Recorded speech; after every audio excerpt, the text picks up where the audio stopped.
Hello guys, welcome back. आज हम review मेनू के बारे में जानेंगे। गाइस, अगर आप ये व्यू मेनू हम ऑलरेडी पढ़ चुके हैं, ये रिव्यू मेनू है। गाइस, तो हम रिव्यू जो है हमारा रिव्यू रिबन, इसके हम सारे ऑप्शंस देखेंगे एक एक करके।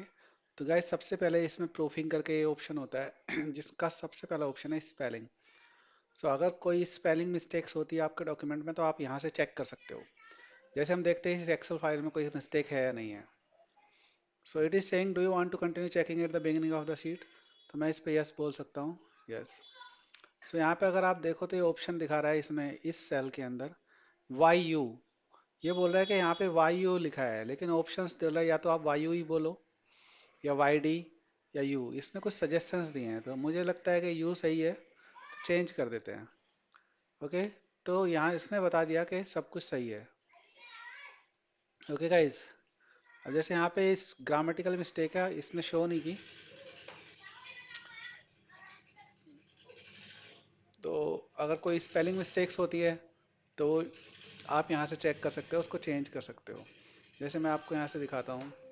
सपोज ये वाली स्पेलिंग मिस्टेक है, ये मल्टीपल जगह है, मान के चलते हैं हम। ओके। मैं फिर से स्पेलिंग एंड ग्रामर चेक कर रहा हूँ यहाँ पे। तो देखिए यहाँ पे इसने बहुत सारे सजेशन दिए हैं। ये सजेशन है, तो ये वाला सही है। तो ये वाला, तो आप यहाँ पे चेंज ऑल भी बोल सकते हो। चेंज ऑल बोलोगे, इसका मतलब है कहीं भी ये मिस्टेक होगी तो वो चेंज कर देगा। आप इसको चेंज ऑल बोल सकते हो।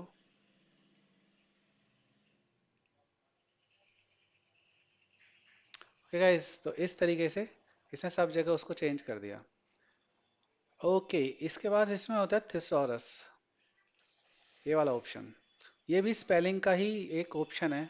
सपोज मैं आपको यहाँ एक वर्ड लिखता हूँ। जैसे मैंने वर्ड लिखा अल्टर, और अगर मैं यहाँ पे इससे रिलेटेड थिसॉरस देखूंगा तो आप देख सकते हो कि अल्टर से रिलेटेड अदर वर्ड्स हैं। लाइक अल्टर के और मीनिंग्स होते हैं, जैसे कि correct, rework, revise, amend. Alter means होता है टू चेंज समथिंग। गाइज, लेकिन ऐसा नहीं है कि आप अल्टर वर्ड हर जगह यूज कर सकते हो या चेंज वर्ड हर जगह यूज कर सकते हो। अमेंड वर्ड हर जगह, जैसे अमेंड होता है, अगर आपका कोई लॉ चेंज हुआ है, लॉ अमेंडमेंट होता है, उसको हम लॉ लॉ अमेंडमेंट बोलते हैं, उसको लॉ चेंज या लॉ मॉडिफाई या लॉ एडजस्ट नहीं बोलते। गाइज, वो एक पर्टिकुलर वर्ड है जो लॉ के केस में, बट एक जनरलाइज मीनिंग उसका चेंज ही होता है। दैट इज वाई ये थिसॉरस है। तो थिसॉरस में क्या होता है, सिमिलर काइंड ऑफ वर्ड जो एक डिफरेंट कॉन्टेक्स्ट में यूज किए जा सकते हैं। गाइज, इस तरह की चीज़ों के लिए ये होता है। तो आप देख सकते हो कोई भी ऐसा वर्ड, अगर आप उसके बारे में जानना चाहते हो तो आप यहाँ पे वेरी, फॉर एग्जांपल वेरी भी होता है। वेरिएंस आपने वर्ड सुना होगा, बहुत ज़्यादा यूज होता है एनालिटिक्स में। Variance, variance in the data, data में वेरिएंस है, चेंज है, मतलब some issue, there are some issues in the data. Okay guys, so ये हो गया। इसके बाद यहाँ पे अनदर ऑप्शन है, this is called workbook statistics. अगर आप इस पर क्लिक करोगे तो वर्कबुक की पूरी डिटेल आपको दे देगा कि इसकी जो एंड ऑफ शीट जो है L109 है। तो गाइज, अगर आप यहाँ पे जाओगे तो एल कॉलम L109 पे कुछ लिखा होगा। ये L109, क्योंकि L109 इसने इसलिए लिया क्योंकि हमने यहाँ पे डेटा लिखा हुआ है, तो इसलिए पूरा का पूरा डेटा जो है ये बता रहा है कि L109 तक जब आप सेलेक्ट करोगे तब पूरा डेटा आएगा। ठीक है गाइज। और यहाँ पे ये बता रहा था सेल्स विद डेटा, 876 सेल्स हैं जिसमें डेटा है। टेबल्स कुछ नहीं है इसमें, फॉर्मूलाज है 533 सेल्स में। गाइज, इस तरह की इंफॉर्मेशन है, हालांकि जस्ट इंफॉर्मेशन है, but you can check it out. Okay. ऐसे ही कुछ यहाँ पे ऑप्शंस होते हैं। फॉर्मेट एज टेबल तो हम पहले ही डिस्कस कर चुके हैं। Unmerge cell, cell merge, unmerge. मर्ज क्या होता है, जैसे आपने यहाँ पे कोई हेडिंग लिखना है, आपने यहाँ पे, ये हमने होम में देख ही लिया था, ये वही ऑप्शन है। तो यहाँ पे जैसे हम मर्ज कर लेते हैं कोई भी डेटा को। मैंने यहाँ पे लिखा, मान लिया रिपोर्ट लिखा, रिपोर्ट, रिपोर्ट। सपोज ये कोई रिपोर्ट है और मैंने इसको यहाँ पे ऐसे मर्ज कर दिया। गाइस, यहाँ पे आप मर्ज सेल कर सकते हो यहाँ से। तो वही ऑप्शन यहाँ से था जो रिव्यू में था। तो आप इसको अनमर्ज कर सकते हो, अनमर्ज कर सकते हो यहाँ से। ओके गाइस, तो अगर आप अनमर्ज करना चाहते हो तो वो कर सकते हो ऐसे, इस पे क्लिक करके। ये एक्सेसिबिलिटी है, ये बताता है इसमें अगर कुछ मतलब कुछ इंफॉर्मेशन होती है, अगर इसको लगता है कि कुछ ऐसी डेटा है जिसको हम रीड, जैसे hard to read text context है, मतलब कोई ऐसा डेटा जिसको रीड नहीं कर पा रहे हैं, तो ये बताएगा यहाँ पे ऐसे कौन से हैं, तो आपको बताएगा। जैसे कि इसने यहाँ पे बताया कि कौन सा ऐसा डेटा है, तो ये फॉन्ट कलर की वजह से इस वाले को बता रहा है ये कि ये जो डेटा है यहाँ पे हार्ड टू रीड है। तो इस तरह के कुछ इश्यूज है, तो आपको ये आइडिया देता है। ये डिफ़ॉल्ट शीट नेम है, तो ये कह रहा है आपको इसको रीनेम कर सकते हो। सो गाइस इस तरह की चीज़ें हैं जो ऑटोमेटिकली आप कुछ आइडेंटिफाई, मिसिंग ऑल टेक्स्ट, तो यहाँ पे बताता है कि इसमें अल्टरनेट टेक्स्ट आपने यूज़ नहीं किया। तो गाइस इस तरह की चीज़ें हैं, अगर आप चाहते हो तो ये आप देख सकते हो, ये आपकी हेल्प करता है कि आपके डॉक्यूमेंट में क्या क्या इशू हो सकते हैं। सॉरी गाइस मैंने पॉज किया था 1 सेकंड के लिए। ओके, तो इस तरह के इसमें एक्सेसिबिलिटीज के ऑप्शंस थे। ओके गाइस, नेक्स्ट इज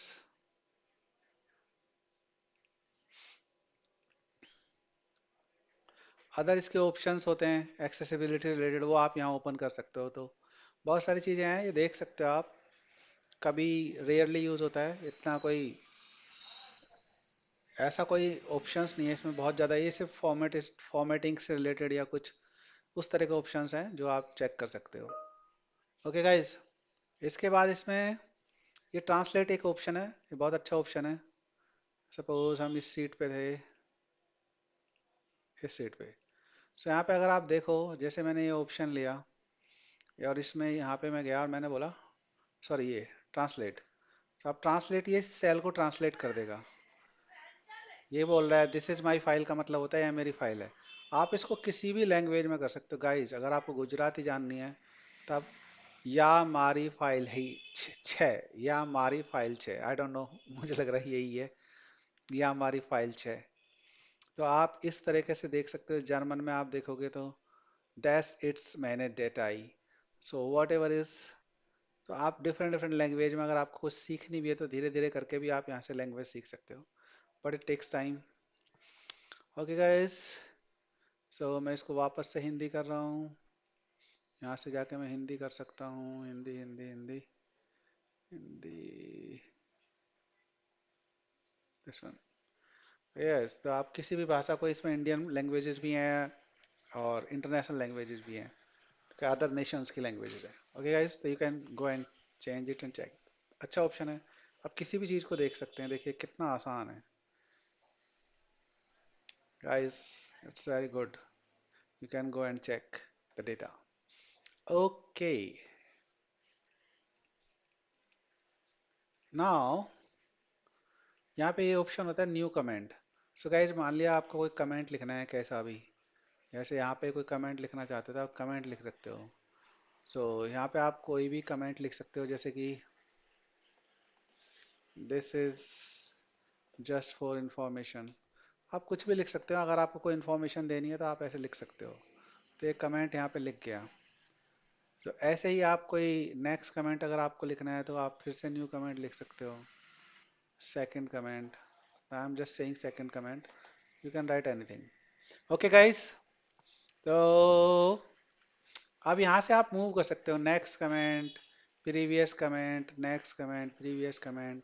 आपको कमेंट को डिलीट करना है तो आप डिलीट कर सकते हो। आप यहाँ से बोल सकते हो delete comment. Okay guys, show comments करते हो तो ये ऐसे यहाँ पे शो कर देता है। जैसे मैं यहाँ से एक और कमेंट डाल देता हूँ, टेस्टिंग मान लिया। अब अगर मैं फिर से शो कमेंट करूँगा तो देखो ये सारे कमेंट्स यहाँ दिखाएगा। ओके गाइस,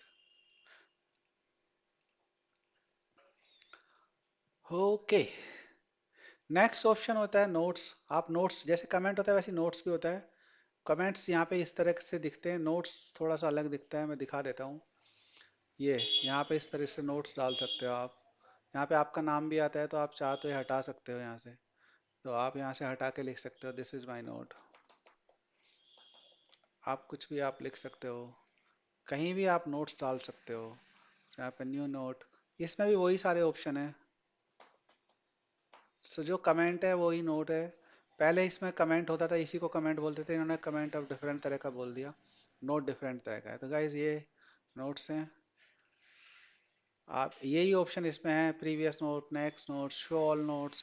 तो इस तरीके से सारे नोट्स को शो कर सकते हो। इसमें बस यही प्रॉब्लम है कि वो बस सेल पे दिखाते तो डेटा गायब हो जाता है। इसलिए हमने शायद ये नया बनाया होगा कि यहाँ शो कमेंट करोगे तो अलग से दिखाता है, डेटा पे नहीं दिखाता। इसमें बस यही ड्रॉबैक था कि सारे नोट्स आपको यहाँ पे दिखते थे, ऐसे शो ऑल नोट्स करोगे तो। ओके गाइस, ये डिफरेंस है बस, बाकी कुछ नहीं है, बाकी सारे ऑप्शन सेम है। ओके गाइस,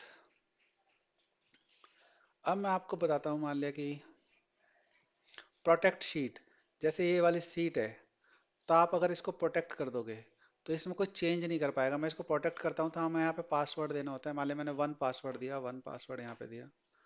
अगर मैं इसको अब कुछ लिखना चाहूँगा, देखो ये मुझे कुछ नहीं लिखने दे रहा, कुछ भी चेंज नहीं करने दे रहा, डिलीट नहीं करने दे रहा, मैं डिलीट की दबा रहा हूँ। सो ये क्योंकि ये प्रोटेक्ट हो चुकी है अब सीट, अब इसमें कोई कुछ नहीं कर पाएगा जब तक आप इसको अनप्रोटेक्ट ना करो। तो मैं अनप्रोटेक्ट करूंगा तो ये पासवर्ड मांगेगा। तो अगर मैं यहाँ पासवर्ड दे दूंगा तो ही मैं इसमें एडिट कर पाऊंगा। देखो मैंने पासवर्ड दे दिया, तो अब मैं यहाँ पे कुछ भी लिख सकता हूँ, डिलीट भी कर सकता हूँ, मैं कुछ भी कर सकता हूँ, डिलीट भी कर सकता हूँ, क्योंकि मैंने क्या किया, अनप्रोटेक्ट कर लिया। ओके गाइस, तो हाँ, ये प्रोटेक्ट और अनप्रोटेक्ट है।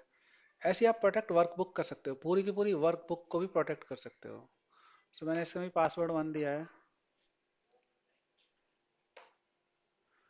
ओके गाइस, हालांकि वर्कबुक पर प्रोटेक्ट करने से आप सीट पे कुछ फर्क नहीं पड़ता है, लेकिन आप नई सीट डालते हो, इसका फिर फायदा ही क्या हुआ। लेट मी चेक गाइस, एक मिनट।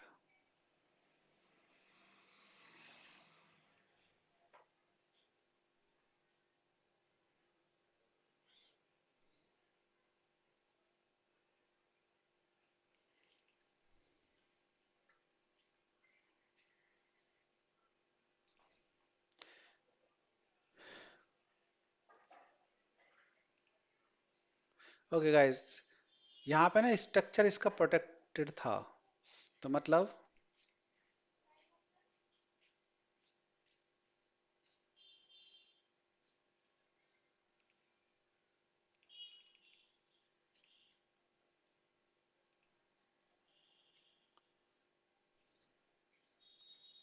प्रोटेक्ट नहीं हुआ था क्या?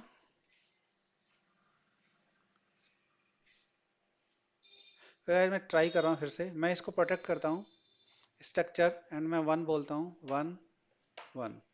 सो गाइज अब देखिए, अगर मैं इसमें अब सीट इंसर्ट करने की कोशिश कर रहा हूँ तो ये करने नहीं दे रहा। तो गाइज ये होता है प्रोटेक्ट वर्कबुक। तो यहाँ पे आप क्या कर रहे हो, स्ट्रक्चर इसका आप प्रोटेक्ट कर सकते हो, आप कोई नई सीट नहीं डाल पाओगे। हालांकि सीट्स पे आप काम कर पाओगे, बट आप इसमें कोई कोई चाहे कि नई सीट डाल दो, कुछ नया इन्फॉर्मेशन अलग से डाल दूँ, तो स्ट्रक्चर प्रोटेक्ट कर पाते हो वर्कबुक के नाम पे।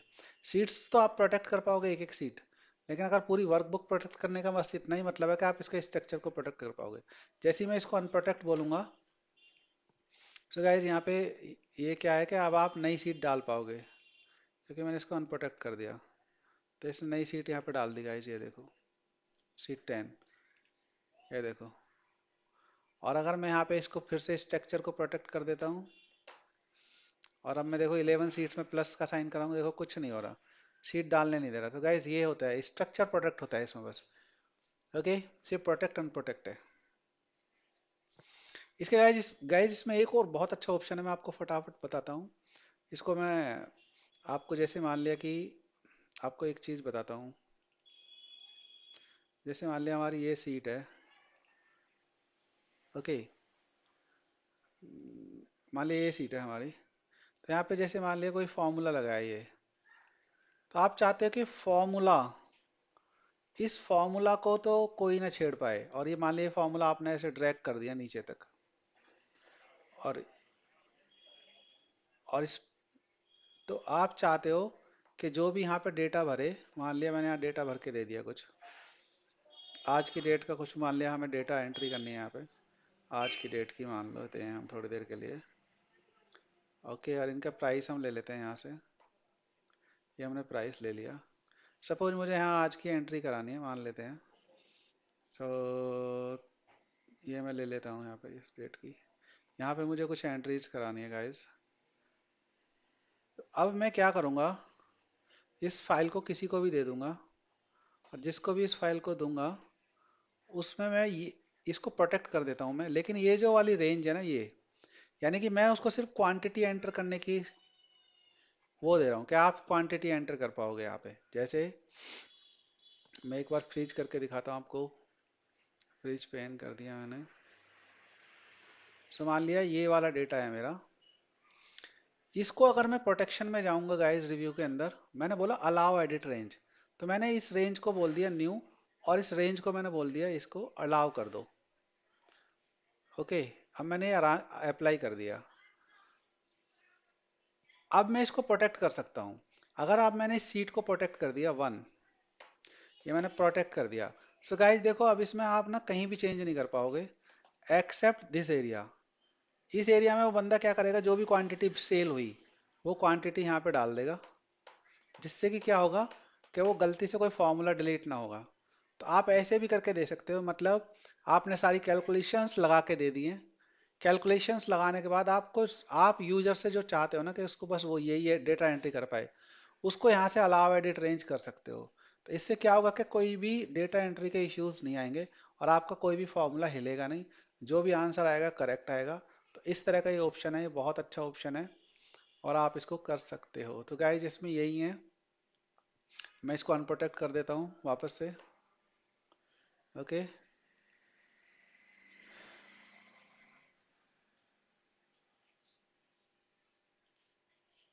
सो गाइज इसमें यही ऑप्शन है।